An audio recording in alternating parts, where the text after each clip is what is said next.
ñetti problème dafa am. benn bi yonent bee ko posé,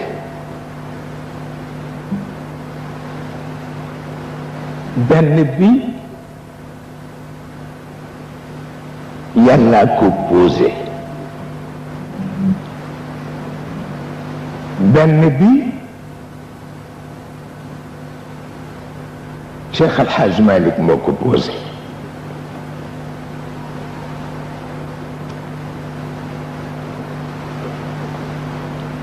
bi yàlla posé mooy Aadama, Hawa, jaan ji, garab gi.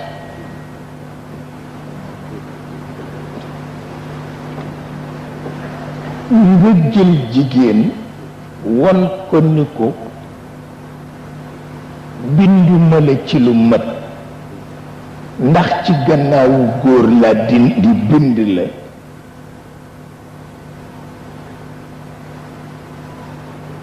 boole koog jaan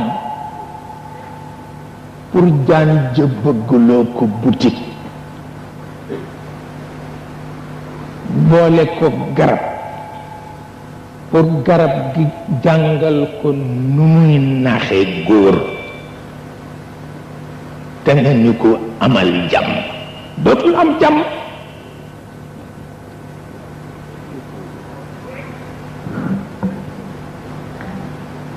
ndax fu mu toll mi ngi yëg ni nax nañ ko ñetti yoon. looloo tax bu ñu résoudre problème mu jigéen pénc du am jàmm. bi ci des yonent bi moo ko posé mooy problème mu surga.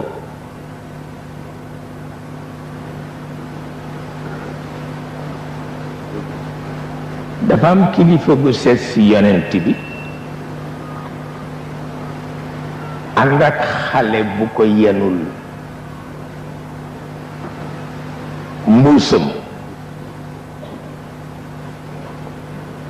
jamono sedd la, xale bi mbubb bi mu sol am na fu ci xar.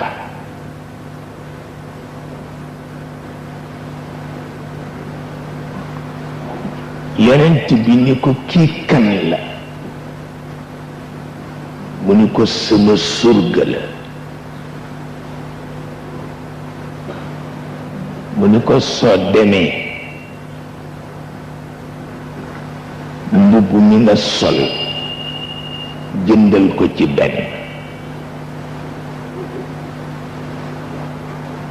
soo dee lekk woo ko ci sa ndab,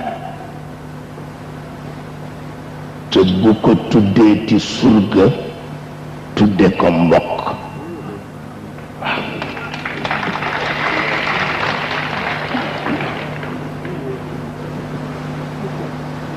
muy ñaari problème.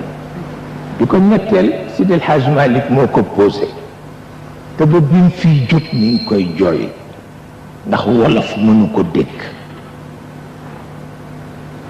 mooy nga jël sa tànk teg ko melentaan, mook ñey boof ci sa kawaya.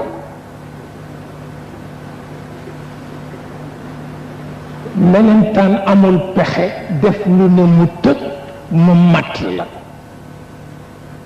nga teggi sa tànk au lieu kon nga ëf ko ba mu ximmi, déedéet danga koy moxoñe boole ci. waaw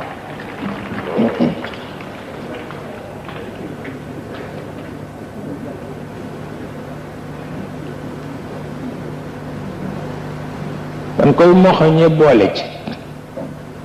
gis nga ñetti soxor soxor yi bu deñoon rek penc mi am jàmm.